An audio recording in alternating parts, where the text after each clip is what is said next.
As a finance professional in a disrupted business landscape, what does it take to be in demand? What does it take to attract great paying international roles? If you're an ICAN member, it'll just take one exam. That's all it takes to complete the globally recognized SEMA professional qualification and the internationally respected CGMA designation. As a SEMA member and a CGMA designation holder, employers will look at you as a finance professional, constantly acquiring new skills to add value to the business. That's why they'll be willing to pay premium to hire and retain you. If you have 5 years of relevant experience and are an ICAN member, you can directly sit for the final exam of the SEMA Professional Qualification, the Strategic Case Study Exam. Start studying the SEMA Professional Qualification. Prepare to make an impact.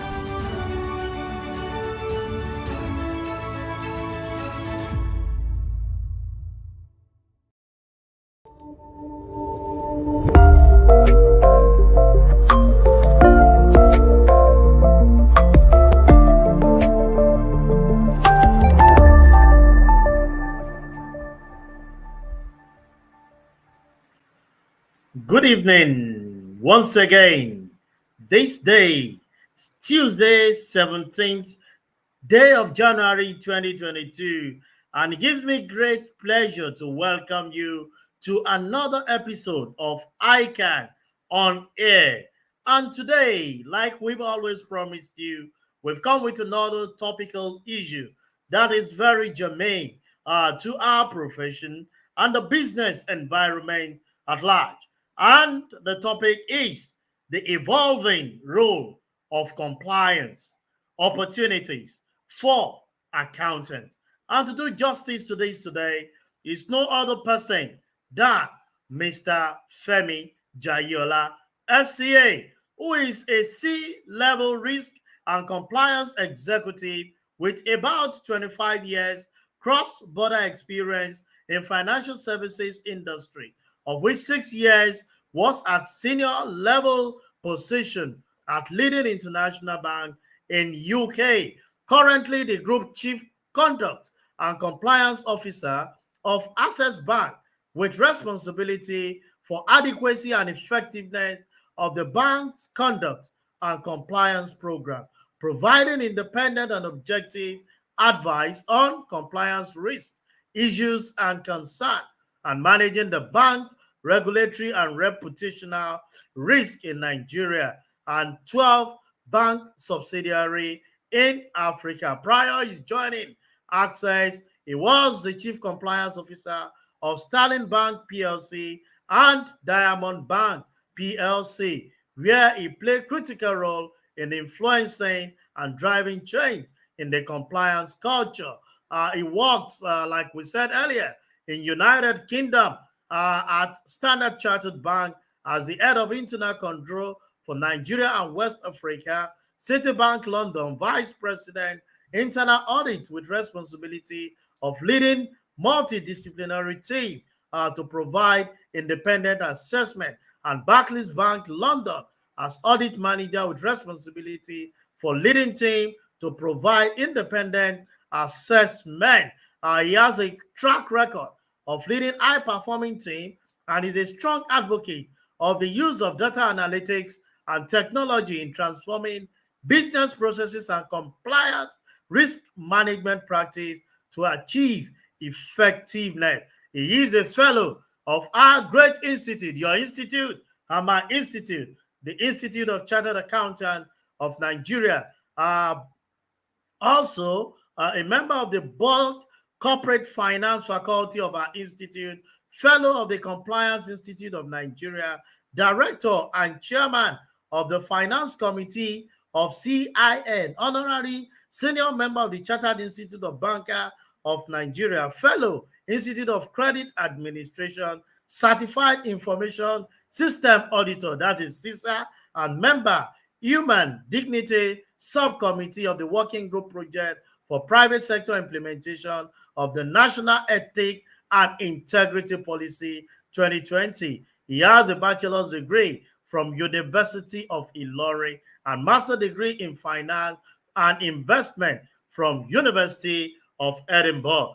Sincerely speaking, I have a very versatile, a vast man that will be discussing the topic of today, which is the evolving role of compliance, opportunity for accountant.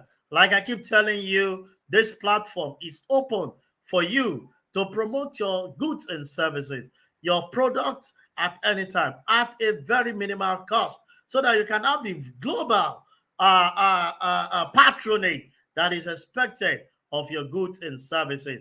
Permit me to quickly go on a very short commercial break. And when I return, I'll be coming in with our guest for today as we do justice to the topic. Don't go anywhere. Please stay tuned. I'll be right back.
Welcome back, and it gives me great pleasure to welcome our guest for today, Mr. Femi Jaiyeola FCA.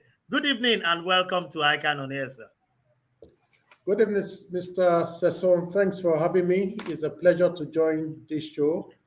Thank you so much.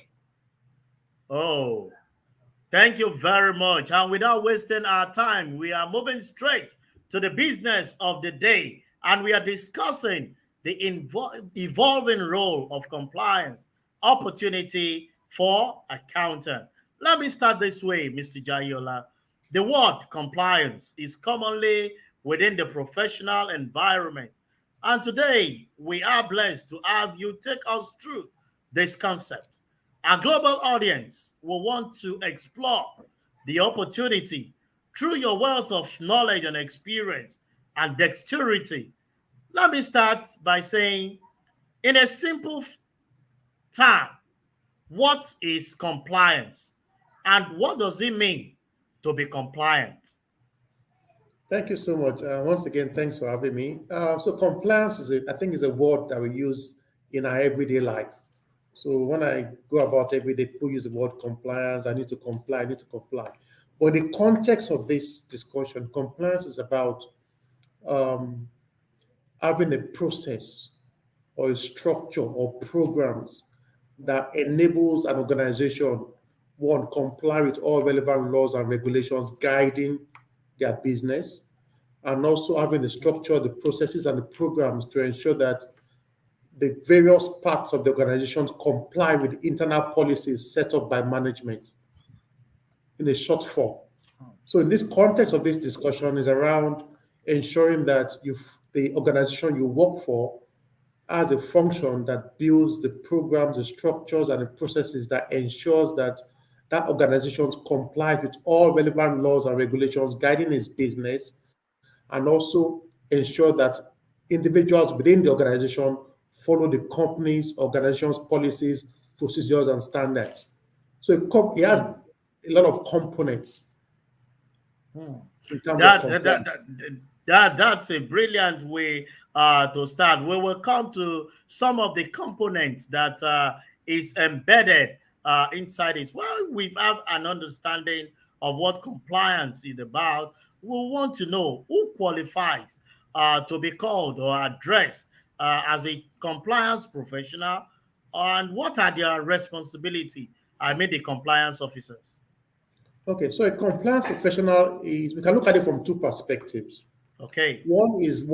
A compliance professional is one that has been designated to be directly responsible for ensuring that those processes and procedures put in place to comply with those regulations happen, they monitor it, and they enforce it. So there's three elements to it. You need to define the process, you need to implement the process, you need to monitor the process, you need to enforce the process, and you need to escalate the process. So if you have been officially designated as the person responsible for those activities, then you are the compliance professional in that organization. But the flip side is that there's a concept that everybody is responsible for compliance generally. Because the compliance officer or compliance professional cannot be everywhere in the organization. So everybody has a responsibility for compliance in any organization. But the person directly responsible officially to drive that process is the compliance officer. Very brilliant. That is to say, when you talk about compliance, you have to define it, implement it, monitor it, enforce it, so that everybody can keep in line with some of the things that are responsible for that organization. I proceed. The word environment today has largely transited into digital space, and I love it. While I was reading your brief profile, that you like driving the process with technology. How has this transition affected compliance on one hand and the role of compliance officer on the other hand? Okay, thanks for that question. I think it's very relevant in today's world. I'm sure if you look over the last 2 years, everybody has changed in terms of going digital. So not just the banks, even individuals. When COVID happened, people were locked up in their houses. They couldn't go to the banks. They couldn't do things that they would normally do normally. So every business has gone digital. So what that means for the compliance professional or the compliance function is that the function itself needs to transition to that mode. So if I give you a typical example, in the banking industry, even though there was lockdown imposed across the country, people were still opening accounts with banks digitally. People were still doing transactions digitally. People were still working from their various homes without going physically to the office. So as a compliance professional, your responsibility has not changed. You are still responsible for ensuring that people follow the rules and regulations that guide the business, as well as the internal policies of your organization. So what that means for you as a compliance professional is that you need to adopt your approach to align with that transition to the digital space. So for a compliance professional, so things around account opening, for instance, we had to build processes to monitor that process. So in the past, for instance, we used to go to people's houses to say, look, let me go and verify somebody's address that actually lives there as part of the account opening process. Your KYC. Exactly. But with the advent of accounts being opened digitally, that process too had to change. So we're thinking about using geotagging your residence or your location to verify where you are, right? Instances like providing your ID, you just upload your ID and we do the verification of that ID electronically as well using APIs. So that role itself has transformed in terms of the approach to monitoring those processes. So that's one of the things that impacted the compliance function. The second bit is about what does it mean for the individual compliance officers. So the skill set needs to change as well. So it's not just the traditional compliance approach anymore.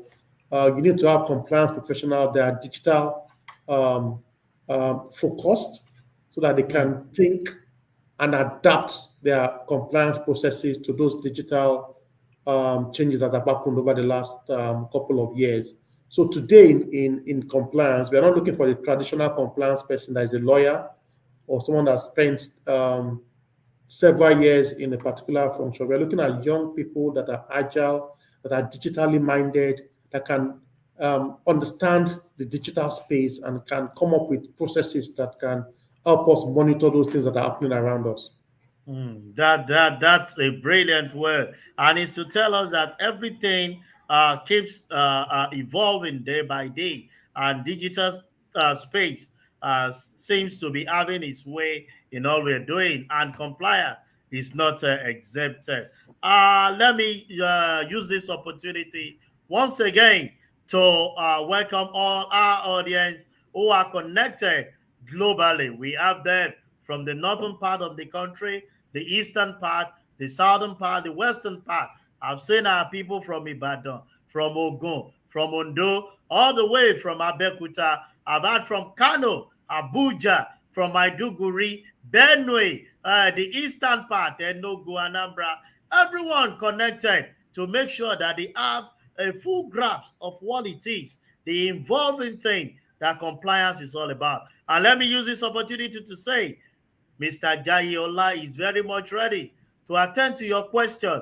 So bring it on board and trust that your anchor will always put it across for you. I proceed, Mr. Jaiyeola, while I welcome the question of my audience for today. Given our basic training as accountants, taking the compliance responsibility with finance space of the business environment, what is your objective assessment of the adaptability of the finance professional to the digital space as it relates to compliance? Thank you so much for that question. So I'll take myself for an example, right? So I'm a chartered accountant first and foremost. If I look back at my career, I probably spent more time in internal audit and external audit and finance, which is typical terrain for chartered accountants. But here today, I've been a compliance professional for the last 8 to 9 years.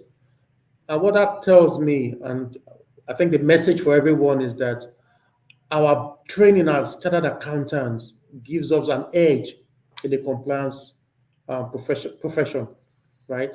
So some of the things we've learned around being analytical, paying attention to details, being open-minded, being thorough, being diligent, those are the things we've learned in the course of training as an accountant. And those are attributes that a compliance professional needs. In terms of the digital space as well, fortunately, ICAN has gone in that direction as well in terms of one, the syllabus for ICAN itself and the other training programs being rolled out by the Institute. And what that does is that it helps to prepare accountants for that digital evolution that is taking place. So what that means is that, one, as a chartered accountant, you have the professional training, you have the attributes to work in that compliance space. And fortunately as well, with the direction that ICAN is going as well in terms of digitalization and revising the syllabus to take this into consideration, and the training, it also prepares the accountants for the evolution happening with the compliance space in terms of this digital approach as well. So if I look back at my career, I think the leverage I've had in terms of adapting to the compliance with an evolution in that space can be tied back to the training I had in terms of my training as a chartered accountant. So those attributes around attention to details, being analytical, being good with numbers, being open-minded, being professional, skepticism as an auditor, those are the things you need to have a very good career in compliance. And I think I want to use this opportunity to implore our accountants to explore the compliance function. There's a lot of opportunities out there today in compliance. Compliance is a role that came late into the game compared to internal audit or external audit. But today, if I look at the banking industry today, compliance is probably one of the most important roles in that industry, not just in Nigeria but globally today. It is gaining its ground, and most people will not know because before now we don't know what they call chief compliance officer. But while I was rolling through your CV, and I saw chief compliance of those days is internal auditor or external auditor. But Exactly. now we have compliance officer, which is giving us a leeway because of the analytical mind that we have as chartered accountant. We are open-minded. We are very thorough, well-detailed professional. And I think with what you've said, our people should start looking in that direction. Don't just look to be a finance manager or an internal audit. Look for that vacancy of chief compliance officer so that you can work at the level at which Mr. Jaiyeola is. While I still welcome the question of our audience taking this, Mr. Jaiyeola, we do hear about budget padding, embezzlement, poor job execution for those that are in the project line. Does it mean that the compliance officer was on sabbatical leave or he is asleep? Or what actually happened, sir? I can't say categorically, but I think it's a function of the society itself.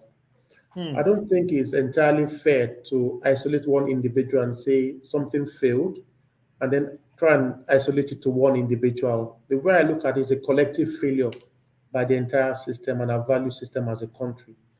I think we're at the point where it's not one individual that's going to solve the problem. It's going to be a collective effort. So to go back specifically to that question, where was the compliance officer? It's possible, I don't know for a fact, that those concerns are being raised by the compliance officer. It's possible it's been discussed at the senior levels, but there are instances where those things don't actually, things can be overridden in those kind of situations as well. But then, as a professional, what you need to do as a compliance officer is at least make your position very clear, document your concerns if you have any, and make sure it gets to the right level within the organization. So if you need to flag it to the board committee, you can flag it. If you need to flag it to the executive committee, make sure you flag it. But there are instances where you flag those things and those things are not acted upon. And in that case, you can't really isolate one individual as a compliance person and say, look, where was this guy? It's possible those concerns have been flagged and escalated to the right authority, but then nothing was done about it.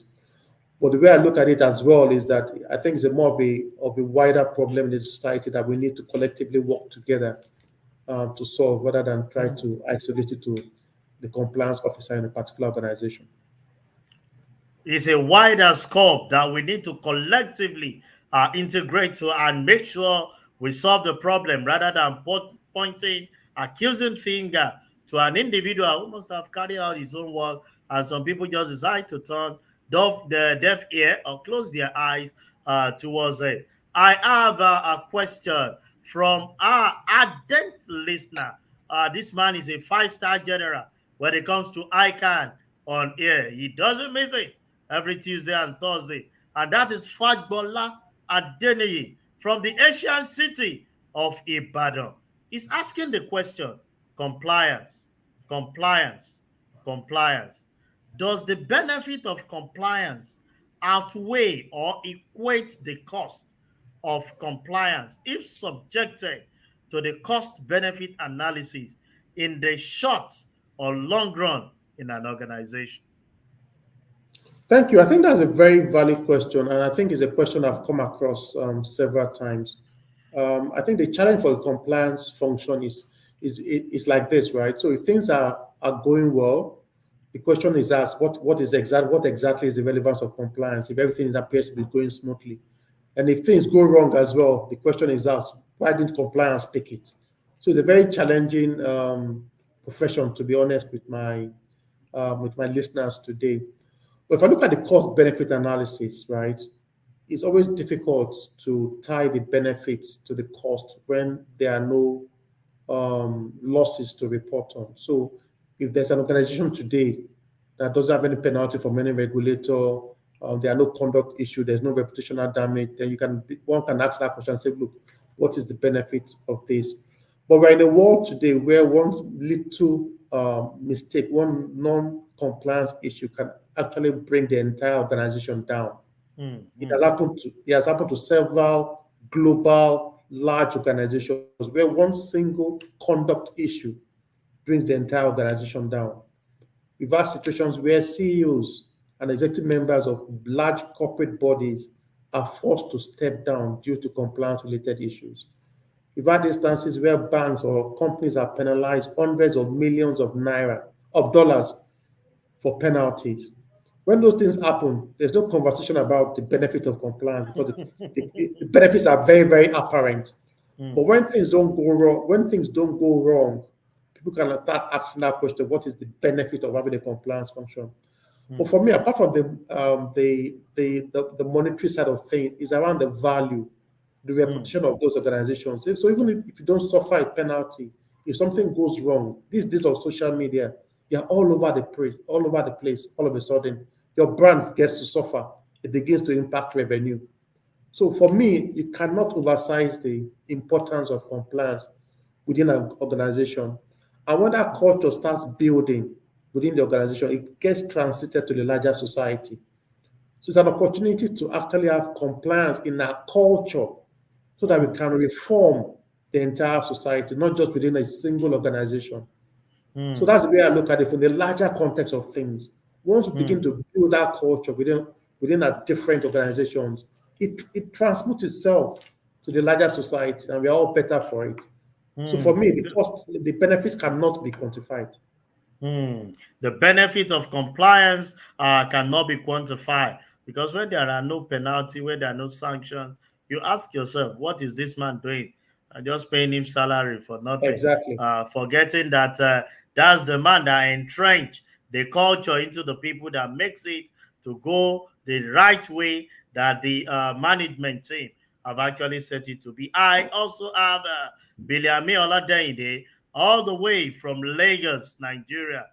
He's asking that can you state the distinct difference between internal auditor and compliance officer?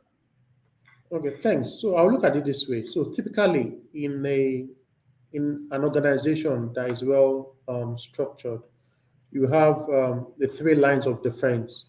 Three lines of defense in the context of protecting the organization. So the first line is the process owners. So those that actually process or do the day-to-day activities. Then you have the second line of defense, which is compliance. So what compliance does is to ensure that the first line is doing their work properly. It also ensures that we have the structures and the processes in place to enable them do the things properly, able to identify when there are exceptions, and able to escalate those issues for resolution. The third line of defense is now internal audit. So what internal audit typically do is to check that the first line, the process owner, the second line, the compliance team and other control functions are working effectively so that they can now report independently on the overall control structure within the organization. So compliance is more closer to day-to-day activities to ensure that things don't go wrong, to ensure there are processes in place, to ensure that the regulations are well captured. Internal audit now comes in and checks that the process owners, the compliance team are doing their work properly so that the overall organization is protected. So that's what I would say is the distinct difference between compliance and internal audit. So compliance is more closer to where those activities are taking place compared to the internal audit. So it's like having a house with security men, first gate, second gate, and third gate before anything happens to the people inside the house.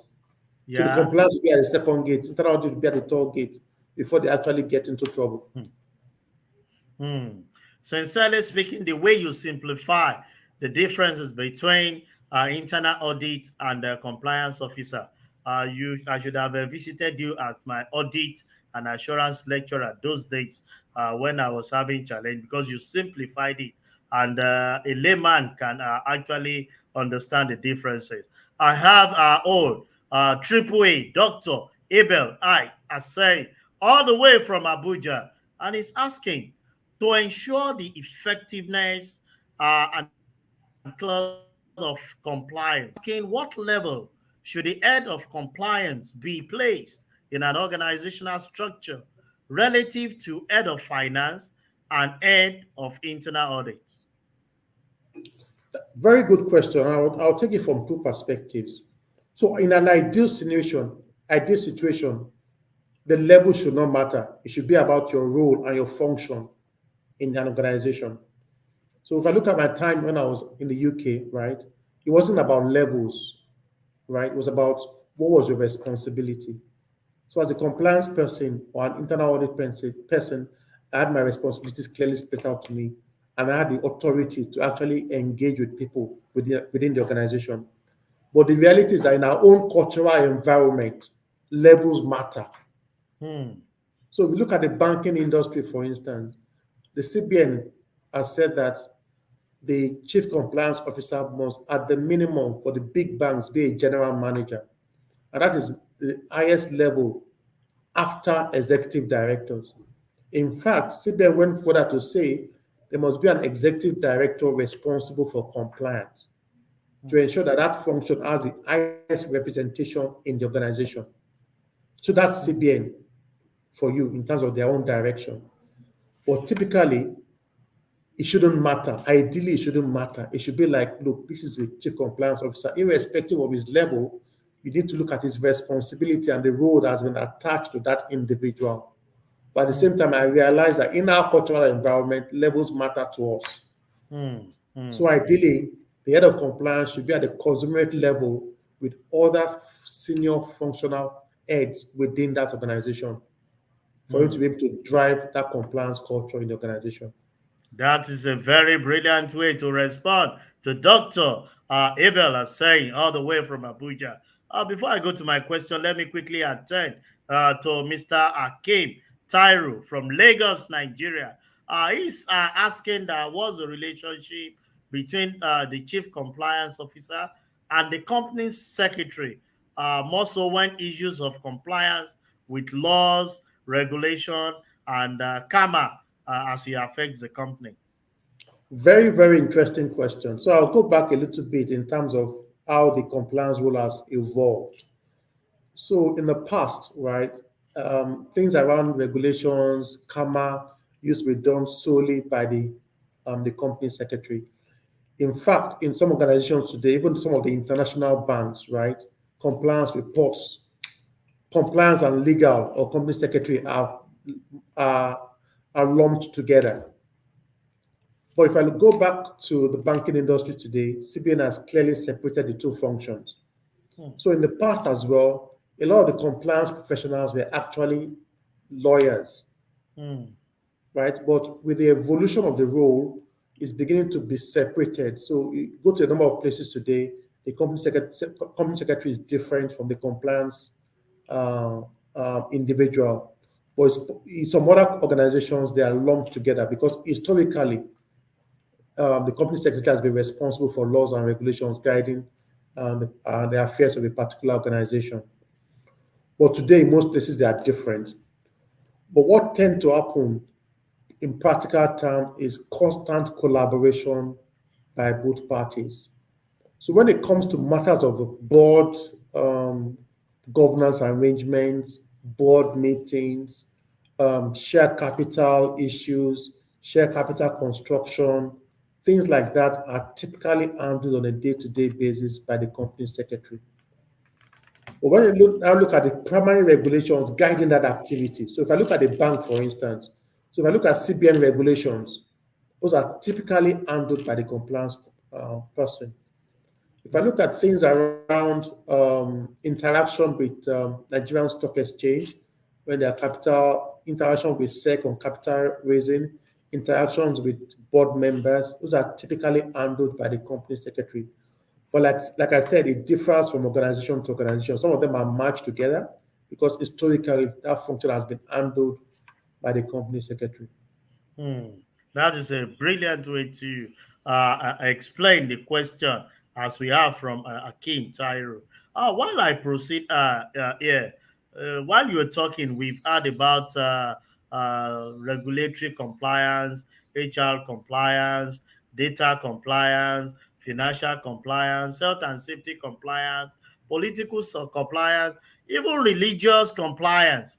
I want you to roll us through some of the role of compliance as it relates to individual lives, corporate organization, and the nation at large. So let me start from the individual life. So in our various homes, we have rules, even though they are not written. So we have children in the house. We have rules that are not written. So they need to go to bed at so and so time. If they go out, they need to come in at so and so time. You need to wake up at so and so time. There's some we're going to eat collectively. So we have rules that guide our activities on a day-to-day basis at our homes. So compliance in that context is to ensure that we follow those things we've agreed internally as a family. Hmm. But then they might not necessarily be written rules in most cases. So there's a culture of compliance even within our household. Even as individuals, there are some things we've said we won't do or things we will not touch. I don't want to take alcohol, for instance. It's not written anywhere, unless you're probably Muslims might have a point around that. Or I don't want to leave the house before 7 o'clock in the morning. It's not a law in the country, but I've said this is what I don't want to do, and I try to comply with it for any particular reason why I decide that's the case. So it applies to me as an individual. We have things like that at the family. At an organizational level, in an organization, for instance, we have policies that define how the organization will work on a day-to-day basis. And we need to ensure that employees follow those policies so that the organization is protected and does not run into trouble. At a country level, we have a constitution. We have laws and regulations that guide our day-to-day activities, and we need to comply with them. And we have compliance officers in courts in the form of the police and other law enforcement agencies that ensure that when we don't comply with those laws, then they need to take action. But where we've had challenges as a country today is non-compliance with those things that have been prescribed in our constitution or there are laws that guide our day-to-day activities. So if we start from the individual and we start imbibing our compliance culture from the individual to the family to our various businesses, organizations, it's going to translate to the entire society. Hmm. Hmm. And then we can start talking about reforming our country as a whole. Because if we comply with all the requirements of our constitution, if we comply with all the rules and regulations across the country, across the various sectors of the economy, this country will be a better place for everyone. So compliance is something that radiates not just in our individual lives, but how we relate together as citizens of this great country, Nigeria. That is a brilliant way to have it, Mr. Jaiyeola. And for those of you that are just joining us, I've been engaging Mr. Femi Jaiyeola FCA on the involving role of compliance opportunities for accountant. And I can tell you, if you are just joining, you might need to go and watch this program because it's been very educative. You will not know the importance of compliance until you are being slammed a sledgehammer. That's what addressed the question of Agbola on cost benefit analysis. You won't know the benefit until when you have a sledgehammer on you. Then you give kudos to Mr. Jaiyeola, who is the chief compliance officer, the group chief compliance officer of Access Bank. I proceed with this question, Mr. Jaiyeola. As a compliance coach, what are the main areas of compliance in workplace, and what are the factors that are needed to be included when you are considering a compliance plan? I know we have a compliance plan that guides the organization. Can you take us through this, sir? Okay, so a typical compliance program has some pillars around it. One is one to even understand the applicable rules and regulations that guide the organization, as well as your internal policy. So typically, you have a what we call a register, if I can use that word, that clearly stipulates all the requirements that you need to comply with and all your internal policies. So that's one thing. You have to have those rules and regulations clearly spelled out. The other thing is that there needs to be communication of these rules or these policies to all the employees in your organization, right? So one is to establish the rules. One is now communicate those rules or policies to the all employees within the organization. The other bit is now to have a training session where you're actually telling people what those things mean to them on a day-to-day basis.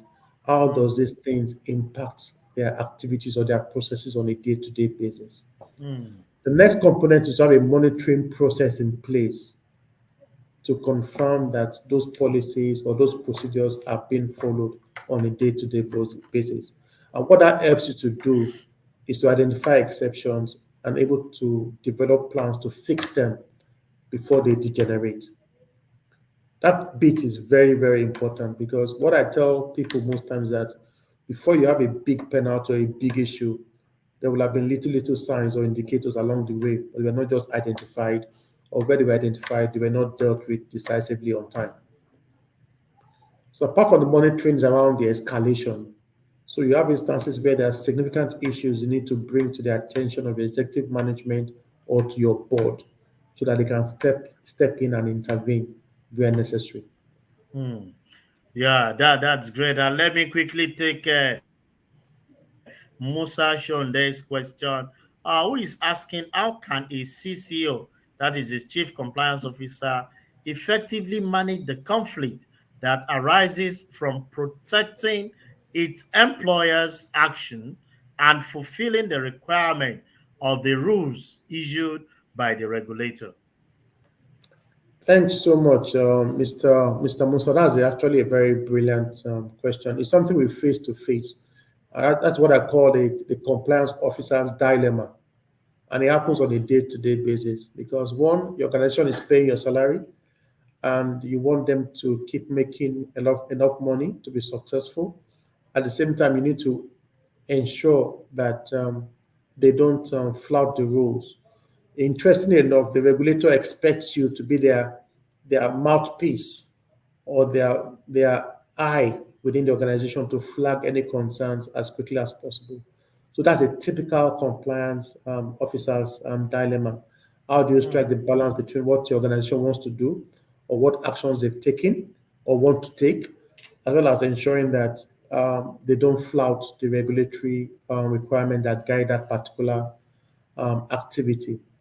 But what I hmm, always tell people and members of my team is one or two things. One is around you need to be able to build credibility within your organization, right? And for you to build credibility, you need to have demonstrated that over time. So even if your employer wants to do certain things, if you tell them that, look, this is not what we should do because of this, and this reason, if you have built that credibility, that message gets bought into easily. The other flip side as well is that you need to have a very good relationship with your regulator so that when you have concerns around some of the things your organization has done or your employer has done, and when you approach them, because of the relationship, because of the credibility you built with the regulator, you're able to engage them to manage those conflicts. But trust me, those conflicts will happen, and that is a typical compliance officer's dilemma. hmm. An officer dilemma that he can easily resolve if he builds the credibility that is expected and has a good relationship with the regulator that regulator his activity. I'll take up this question, Mr. Jayola. From everything we've been saying, it appears that lack of compliance or even weak compliance could breed massive consequences. Our global viewers, we want to know what are the possible consequences of lack of compliance or weak compliance in a business environment. Consequences can be unimaginable at times. Hmm, We've had instances where organizations have practically disappeared because of compliance issues. You've had careers that have been terminated abruptly due to compliance issues. We have people that have lost loved ones due to compliance issues. So the consequences can be fatal to organizations, and it's happened, and it will continue to happen if things are not dealt with in the right manner and at the right time as well. So getting a penalty is even better. At least you can pay and you can still continue your existence, but you can actually lose your license. And when you lose your license, the entity doesn't exist anymore. So the regulator can actually seize your license, and once that's done, you have no basis for operating anymore in that particular business. And that's why it's important that the culture in every organization sends the right message, and it needs to flow from the very top within the organization, not just the compliance officer or the chief compliance officer. The tone at the top is fundamental to driving the compliance culture. And once that culture is embedded, it makes it easy to drive that state of compliance across the organization. The other challenge is around having the resources to drive that compliance culture as well. So you can have the tone, but you need resources in terms of the systems, the digital tools you need to use, the people you need to hire as well. And that's where I'll go back to that point I made earlier on about opportunities for accountants within this space. There are loads and loads of opportunities. Today, I can tell for a fact that banks are looking for compliance officers. And this is a role that cuts across geographical boundaries. If you go to the UK, to the US, compliance professionals are highly sought after. Compliance officers typically get paid more in those countries because they've seen the consequences of compliance and they appreciate the role of compliance officers. So accountants that looking at opportunities to leave maybe internal audit or finance, compliance is a fantastic area to go into. And like I said earlier on, the attributes we have as chartered accountants puts us at an advantage in terms of being successful within that compliance role. Hmm. That's a brilliant submission by our guest. And as my fellow chartered accountant, or even non-accountant that are here, there is great opportunity for us. Compliance officers are sought out there. Try and key into it, not just internal audit or external audit, but be the compliance man. Mr. Jayeola, I want this objective and non-biased assessment. What can you say about the assessment of professional compliance in Nigeria and then the performance of our National Economic Council as a leverage on the poverty in Nigeria? Your fair and non-biased assessment. So just to confirm, what is my view around compliance as a whole in the country? Yeah. So if I look at the culture, I think we've made progress over the years, but we're not where we Okay. need to be compared to other parts of the world. So if I look at the UK and US, for instance, right, a lot of the things they do is they are self-regulated, right? Okay. They tend to self-regulate themselves. And when there are issues of non-compliance, the consequences are very clear, right? And it's no respecter of any persons or any office. So when you go foul of the law, you face the consequences. And when there are consequences for non-compliance, it drives the culture. So if you go to parts of the world like UK and the US, even if you're the president, if you don't comply with a particular thing, you'll be forced to resign. But if we come back to Nigeria, we are not there yet. But like I said earlier on, we've made some progress. I think we are beginning, or we have started that journey in terms of driving a compliance culture or imbibing a compliance culture, but we still have quite a bit of long way to go to get to where some of the other countries are. But like the common saying says, a journey of 1,000 miles starts with one step. So With we've a taken those step. baby steps. It's just for us to keep driving and pushing it, and having the right people in the right with the right skills in the right positions, ensuring that the rules are very clear, where there are consequences, where there are cases of non-compliance, the consequences are clear, and they are free of any religious or ethnic bias, and then we just roll on from there. Hmm. That is brilliant. Permit me, because I've been able, I've had opportunity to guest professionals like this, and at times we delve into politics because we've been made to understand that politics determine the policy, and if you don't get involved in the politics, you might have a wrong policy that will run you down as an organization, and there may be nothing to comply with because you did not get involved at the beginning. And this will take me to this question that we are actually warming up to elect a new set of leaders politically. Assuming that we have one of them, or one of the key aspirants watching this program, what will be your suggestion to them on compliance in ensuring good governance and economic recovery in and for Nigerians?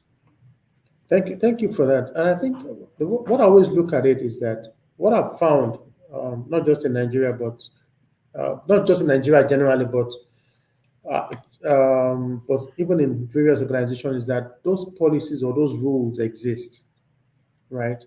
But it's around adherence to the rules we've agreed amongst ourselves and enforcing those rules. So today we have the best of economists in the country. We have the best of scientists in the country. But I think where we struggle as a country and as a people is around complying, if I can use that word, with the rules and regulations and our constitution, and then enforcing them where there are instances of non-compliance. So, irrespective of who gets to win the next presidential election, I think one thing I would like to emphasize is that we need to adhere to the rule of law.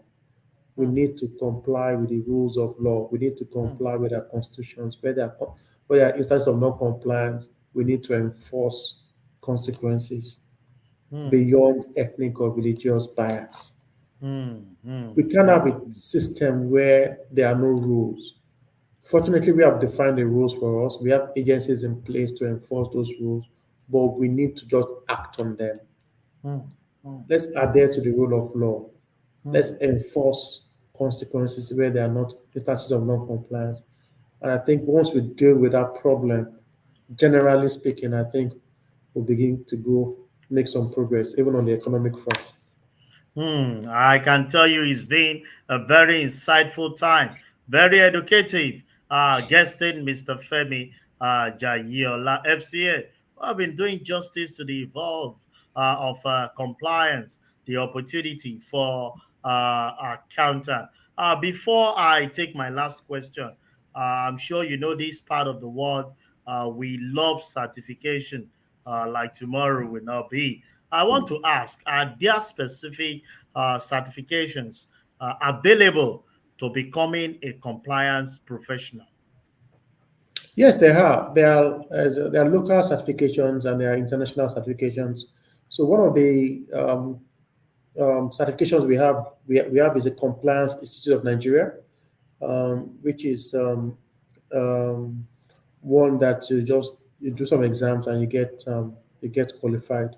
Also, you have international certifications relating to financial crime, money laundering, and general compliance as well. So there are lots of certifications out there.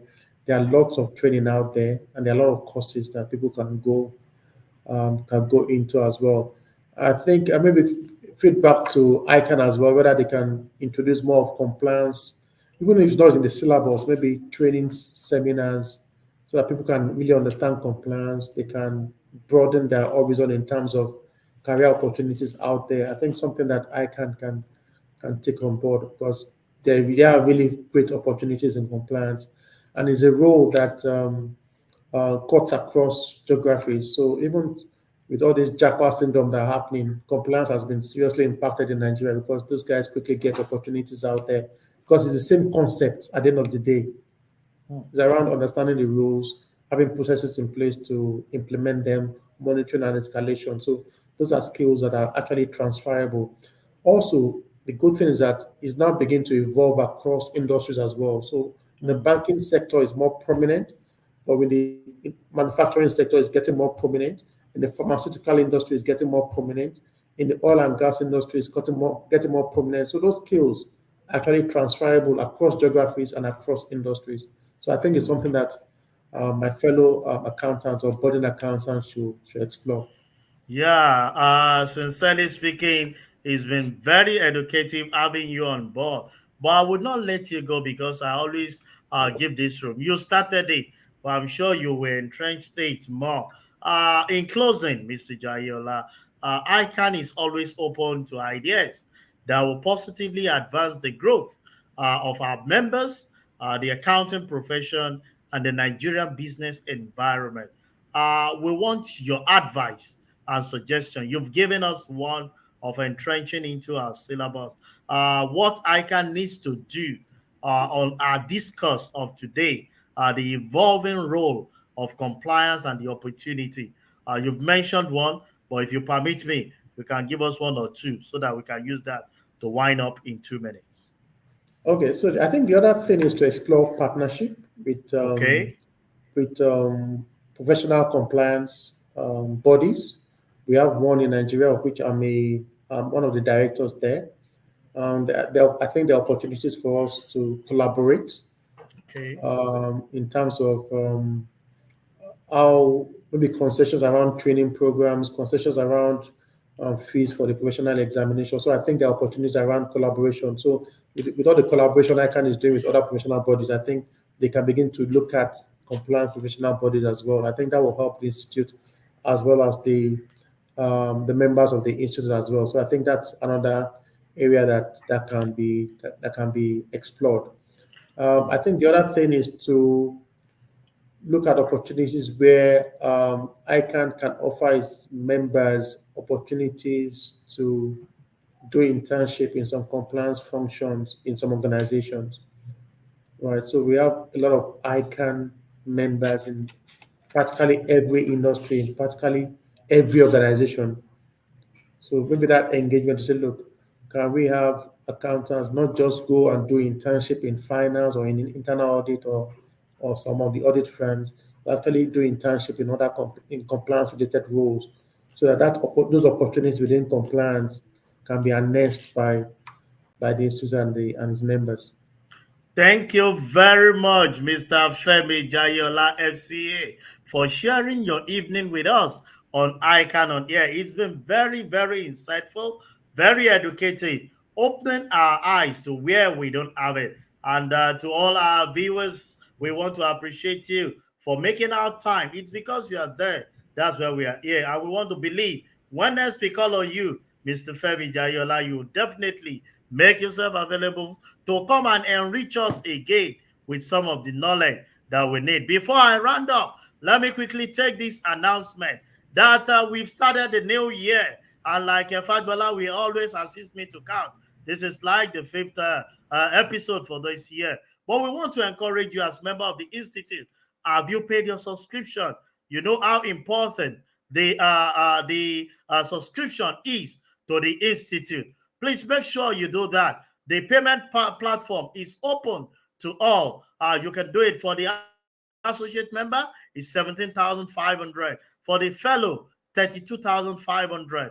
Make sure you hook up with the payment channel, pay it because there are benefits attached to the payment of our subscription that we do annually. Also, let me also announce to all that yesterday, the Institute has rolled out the nomination form for election for the 2023 election.